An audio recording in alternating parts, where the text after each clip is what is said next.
మామ ముందుకు నిలబడి సుబ్బారెడ్డి మామ ప్రతి ఒక్కటి కూడా నిత్యము తీసుకొస్తూ ముందు జరిపించాలని స్వామి చెప్పినటువంటివన్నీ చేస్తూ వచ్చాడు. ఇప్పుడు కూడా ఈ కార్యక్రమం 5 రోజుల నుంచి మొదలైంది.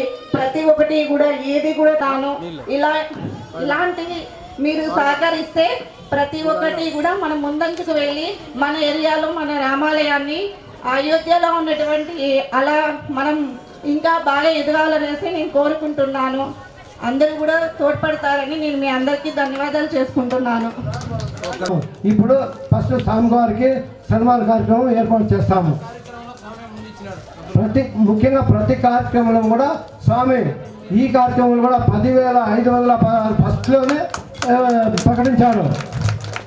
శ్రీరామనవమి వచ్చిందంటే కూడా 5,000 రూపాయలు ప్రకటిస్తున్నారు. అట్లా ప్రతి కార్యక్రమంలో కూడా ఆయన ముందుండి అందరికంటే ముందు ప్రకటిస్తున్నారు. అందుకు ఆయనకు మేము అందరం కూడా కృతజ్ఞతలు తెలుసుకుంటున్నాము. జై శ్రీరామ్. ఈ శాల్వల మీద మన రెడ్డిస్ కాలనీ అని చెప్పని పేరు కూడా ముద్రించాము. అలా శాల్వలు అన్నీ కూడా అందరికీ 5,000, 10,000 బుక్ చేసేవారు అందరికి కూడా ఇస్తాము. అభిషేకము పట్టాభిషేకం అని చెప్పని ఈ శాల మీద ముద్రించాము. ఈ శాలల ద్వారానే అందరికీ సన్మానం చేస్తాము. సీతారాముల పటం కూడా ఇస్తాము. హెడ్లైన్ బాగా పెట్టుకోండి. ఇది మామూలు విషయం ఏం కాదు. చాలా గుర్తింపు అయినా కూడా మీరు తప్పకుండా మీ దగ్గర ఉంచుకోవాలని చెప్పి మరీ కోరుతున్నాం.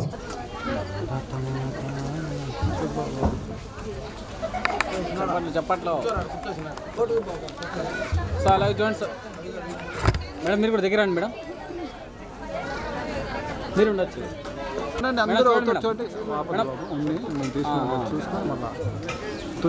చూడండి అక్క మీరు కొంచెం సార్ కనిపించండి.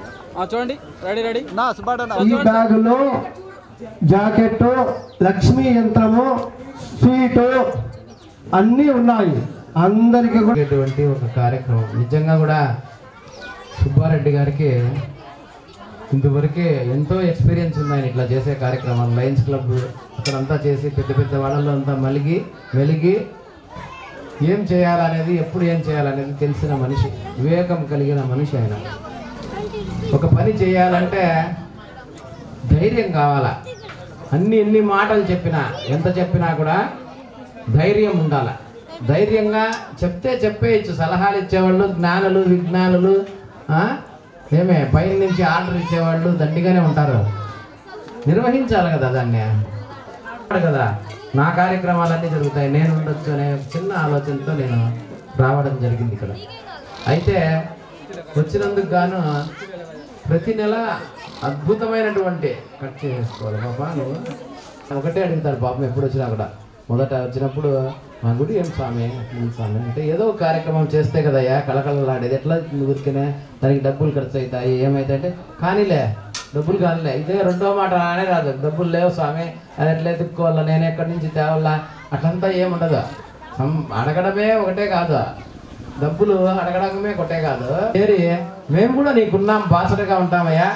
1,00,000 రూపాయలు పడిందంటే నాది 5,000 తీసుకోవాలా. నష్టపోకూడదు ఎవరు కూడా ఒక కార్యక్రమం చేసిన తర్వాత. ఇది అందరూ గుర్తుపెట్టుకోవాల్సిన విషయం.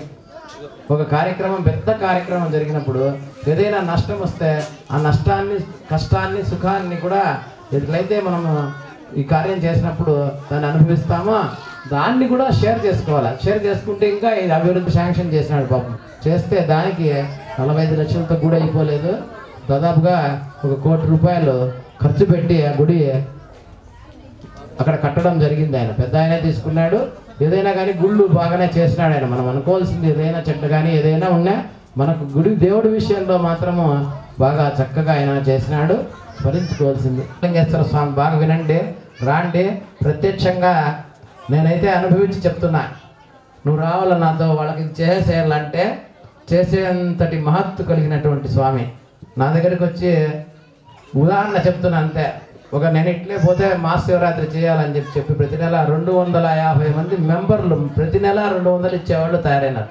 వాళ్ళే బస్సు వేస్తే ఇక్కడి నుంచి బస్సులో పోతాం. చేయొచ్చు అంటే ఎట్లా చేయొచ్చు, ఒక దిట్టంగా కార్యక్రమం అనేదానికి ఉదాహరణకు అంత గొప్పని కాదు. నేను చెప్తే అందరికీ భోజనాలు అక్కడ పోతే వచ్చిన వాళ్ళందరికీ హాయిగా అభిషేకం సాయంత్రం పూట కాబట్టి బస్సులు ఉండవు కాబట్టి వచ్చేదానికి బస్సు ఫ్రీ బస్సు ఇంతంతా చేసి దాదాపుగా 12 సంవత్సరాలు గడిపి చేసినాను. అది 12 సంవత్సరాలు. అక్కడ దేవుడు పిలిస్తే పలుకుతాడు. నాకు ఒక ఆయన అడిగినాడు, ఒక టీచర్ ఉపాధ్యాయుడు, స్వామి నాకు 14 ఏళ్ళ కూతురు ఉంది, ఇప్పుడు కొడుకు పుడతాడు, నువ్వు ఏదో చెప్తానో కానీ అన్నాడు. నాతో అన్నాడు ఆయన. అడిగితే నేను ఇచ్చేదా, నువ్వు తీసుకునేదా, ఇచ్చేది ఆయన భగవంతుడు కదా. అక్కడ వచ్చి అడిగితే ఏమో దీవిస్తాడేమో అంటే 10 నెలల్లో మళ్ళీ ఆయన అక్కడే వచ్చి నామకరణం చేసుకున్నాడు బిడ్డకు. ఇది సాక్షాత్ చెప్పేది. ఏదైనా కానీ మనం చేయాలంటే సత్సంకల్పము, సద్భావన ఇవన్నీ ఉండి మనం చేయగలిగితే అందరికీ పలుకుతాడు దేవుడు. ఎవరికి పలర్చనంటారు ఆయన. ఒకరోజు కళ్యాణోత్సవం మధ్యలో కరెంటు పోతే వెంటనే ఆయన, స్వామి ఇన్వర్టర్ రేపు తెచ్చేస్తా స్వామి, నేను దేవుడికి ఇచ్చేస్తానన్నాడు. చూడండి ఎంత అంటే మనం వచ్చిన దానికి కదా ఇవన్నీ జరుగుతాయి. రాకుండా మనం ఎక్కడో మన ఇళ్లలో మనం ఉంటే ఎట్లా తెలుస్తుంది మనకి ఏదైనా కానీ. కాబట్టి ఒక సంస్థ అభివృద్ధి కావాలన్నా, మన గృహం అభివృద్ధి కావాలన్నా దానికి తగినటువంటి యోచన అవన్నీ ఉండి అందరూ కూడా గుడిని ముందుకు తీసుకుపోండి. చేయడానికి కార్యదక్షుడైనటువంటి వెనక ముందంటే డబ్బులు 10 రూపాయలు తక్కువైనా వేసుకోగలిగిన శక్తి ఆ దంపతులకు ఇచ్చినాడు. వాళ్ళ అబ్బాయికి 1 కోటి రూపాయల జీతంతో ఇక్కడ ఇక్కడే కొరియాలో చేస్తున్నాడు ఆ అబ్బాయి ఉండే ధైర్యం నాకు బ్యాక్గ్రౌండ్ బాగా. కాబట్టి వాళ్ళందరూ వాళ్ళ ఫ్యామిలీ నలుగురు ప్రియుకొని నమస్కారం చేసుకోండి. ఒక 2 చేతులు మొక్కి వాళ్ళ కుటుంబం బాగుండాలని ఒక ఆశీర్వచనం మాట చెప్తే అదే గొప్పదైతుంది, వాళ్ళకి జరిగిపోవాలని మనస్ఫూర్తిగా కోరుకుంటూ ఇక్కడ ఉండగలిగితే అందరికీ కూడా మహదాశీర్వచనం ఉంటుంది. అక్షంతలు వేసి మీరు తొందర ఉంటే పోండి, ఏం తప్పేం లేదు. అయితే వీలైన వాళ్ళన్నా కమిటీ సభ్యులు, వీలైన వాళ్ళు వాళ్ళ దంపతులుగా ఉంటే నేను అదే పనిగా స్వాముల్ని ఇక్కడికి పిలుచుకొని వచ్చి అందరికీ కూడా వేద మంత్రాలతో ఆశీర్వచనం చేయిస్తాను. ఇంతటి మహత్కార్యానికి సహకరించిన మీ అందరికీ కూడా పేరు పేరున ధన్యవాదాలు తెలుపుకుంటూ, ఇంతటి నాకు కూడా అవకాశం, ఒక సత్కార్యానికి అవకాశం కల్పించిన నాకు సన్మానం చేసుకోవడం నేను అడగలేను కదా, నేనే అడిగి సన్మానం చేయించుకుంటాను, చేసుకోలేను కదా. అయినా గ్రహించుకొని, ఎందుకంటే సుబ్బారెడ్డి తెలిసిన వ్యక్తి, నాగరికత అంటే అదే, అట్లాంటి నాగరికమైన వ్యక్తి కాబట్టి ఆయన ఇది చేద్దాం, సన్మానం చేయాలని అనిపించిన దానికి అందరికీ వారికి కూడా ధన్యవాదాలు తెలుపుతూ విరమించుకుంటున్నా. ఇప్పుడు ఆలయ అర్చకులు ప్రభాకర్ స్వామి దంపతులకు కూడా చేస్తారు. ప్రతి సంవత్సరం సీతారాముల కళ్యాణం చేస్తూ వస్తున్నాను. ఇప్పుడు దాదాపు 31 సంవత్సరాల నుండి కంటిన్యూగా సీతారాముల కళ్యాణం చేస్తున్నాను.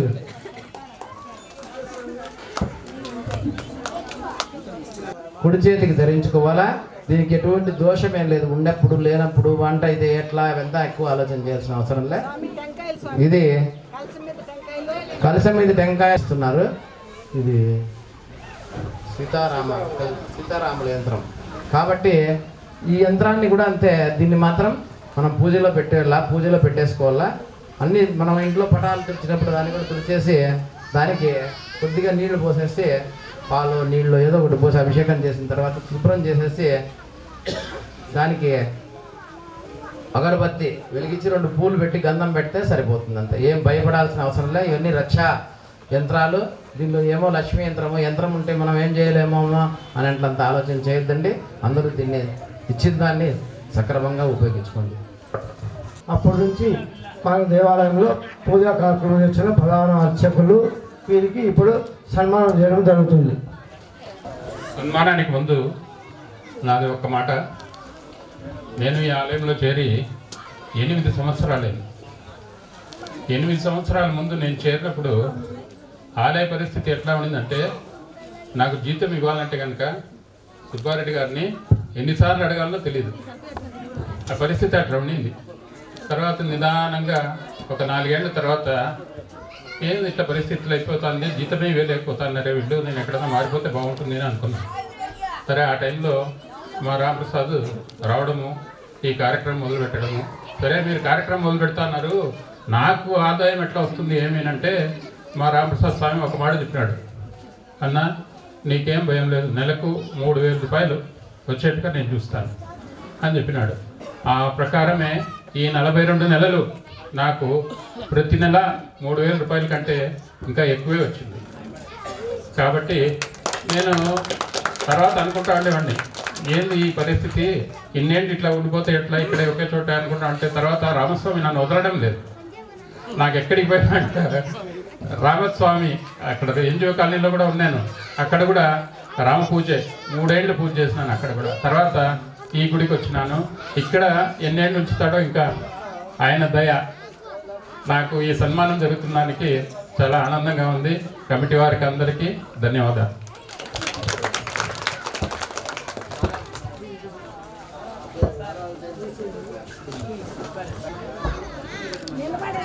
ఓకే